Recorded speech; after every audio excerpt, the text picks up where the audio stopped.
सीतापुर गांव में केशव नाम का एक किसान अपनी पत्नी के साथ रहता था।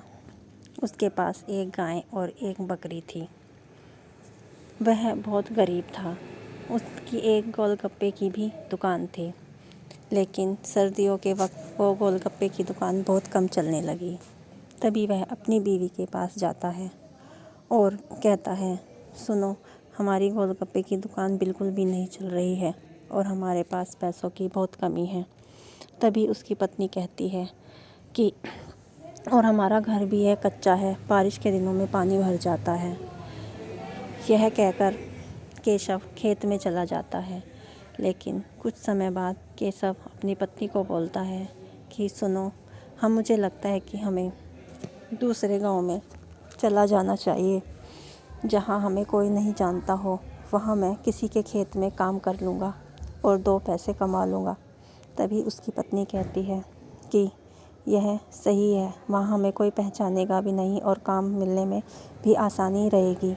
यह कहकर केशव अपनी पत्नी के साथ पास के ही गांव में अपनी गाय और बकरी को लेकर चला जाता है और वहाँ एक सेठ के खेत में काम करने लगता है। उस गांव में एक अनोखी बात थी कि वहाँ जिस भी घर में बछड़े होते थे, वह सभी अपने बछड़ों की बलि दे देते थे। एक दिन केशव ने एक बछड़े की बलि होते देखी। यह देखकर वह दौड़कर अपनी पत्नी के पास जाता है और कहता है, सुनो, यहाँ गांव में एक बात बहुत अजीब है। पता नहीं क्यों लोग सब अपने बछड़ों की बलि दे देते हैं। तभी उसकी पत्नी कहती है, यह तो बहुत गलत बात है कि एक माँ से उसके बच्चे को छीनकर बलि दी जाती है। तभी केशव कहता है कि मैं इस बात का पता लगाऊंगा और यह सब रोकने की कोशिश करूंगा।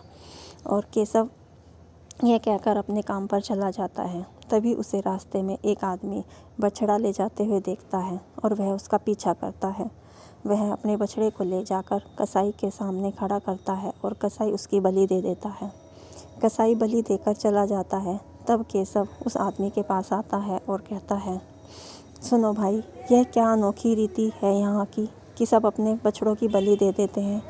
तब वह कहता है कि जब मैं इस गांव में आया था तो मुझे भी अजीब लगा, लेकिन गांव वालों की ने कहा कि यहाँ इस गांव की एक परंपरा है कि जिसके घर बछड़े होते हैं वो इस बछड़ों की बलि दे देते हैं, क्योंकि बछड़ों का कोई काम नहीं होता। बछड़े तो सिर्फ गंदगी करते हैं। गाय और बछिया तो दूध देती हैं, इसलिए उनकी बलि नहीं दी जाती।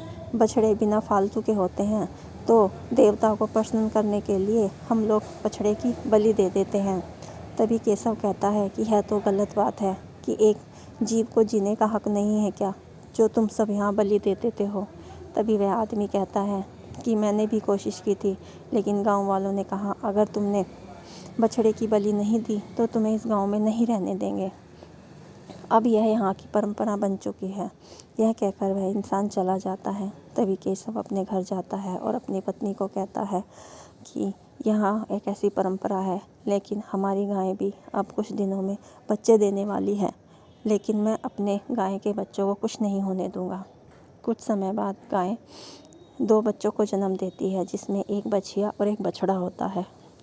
अब गांव के लोगों को पता चलता है तो गांव के लोग केशव के पास आते हैं और कहते हैं, सुनो केशव, तुम हमारे इस गांव में नए हो और हमारे अच्छे मित्र हो, लेकिन तुम्हारी अपने गाय के बछड़े की बलि देनी होगी। तभी केशव कहता है कि मैं यह नहीं करूँगा, मैं एक माँ से उसके बच्चे को जुदा नहीं करूँगा। तभी गाँव वाले कहते हैं, अगर तुम ऐसा नहीं करोगे तो हम तुम्हें यहाँ नहीं रहने देंगे। तो तभी केशव कहता है कि ठीक है, मैं एक शर्त पर अपने बछड़े की बलि दूंगा कि जब मेरे बछड़े की बलि हो तो पूरा गांव वहाँ इकट्ठा हो। तब गांव वाले कहते हैं कि ऐसी क्या खास बात है तुम्हारे बछड़े में कि हम सब वहाँ आए। केशव कहता है कि मेरी शर्त यही है। तो गांव में कहते हैं कि अब ठीक है, तो कल तुम अपने बछड़े को लेकर आना, वहाँ सारा गाँव इकट्ठा होगा। अब केशव बछड़े के साथ गाय को भी ले जाता है और वहाँ एक खूंटे से बांध देता है। तभी गांव वाले कहते हैं, अरे तुम मूर्ख हो क्या, बछड़े की बलि उसकी माँ के सामने देने के लिए क्यों लाए हो और गाय को तुम क्यों लेके आए हो। तभी केशव कहता है कि एक बात मुझे ये बताओ कि इस बछड़े का क्या कसूर है, क्या इसको जीने का हक नहीं है कि है इससे तुम इसकी माँ के सामने इसकी बलि दोगे। और जब अगर यह बछड़ा दूध कुछ काम का नहीं है तो तुम इसकी बलि दोगे, और गाय अगर दूध देती है तो तुम उसे रखोगे। यह कैसा इंसाफ है? अगर तुम्हारे किसी बच्चे को ऐसा किया जाए तो तुम्हें पे कितना जोर पड़ेगा। यह सोचो कि इस बछड़े को अगर तुम मार दोगे तो उसकी माँ पर क्या बीतेगी। उसने गांव वालों को खूब समझाया, लेकिन तभी कुछ गांव वालों की समझ में ये बात आ गई और वो कहने लगे, शायद केशव तुम सही कह रहे हो, हमसे अब तक बहुत बड़ा पाप हो चुका है। और तभी केशव कहता है, अगर तुम सब गांव वाले ये बलि देना बंद नहीं करोगे तो मैं पुलिस के पास जाऊंगा और तुम्हारी शिकायत करूंगा और तुम सब सारे जेल जाओगे और वहाँ सड़ोगे। यह सब सुनकर गांव वाले डर जाते हैं और कहते हैं, नहीं केशव, तुमने आज हमारी आंखें खोल दी।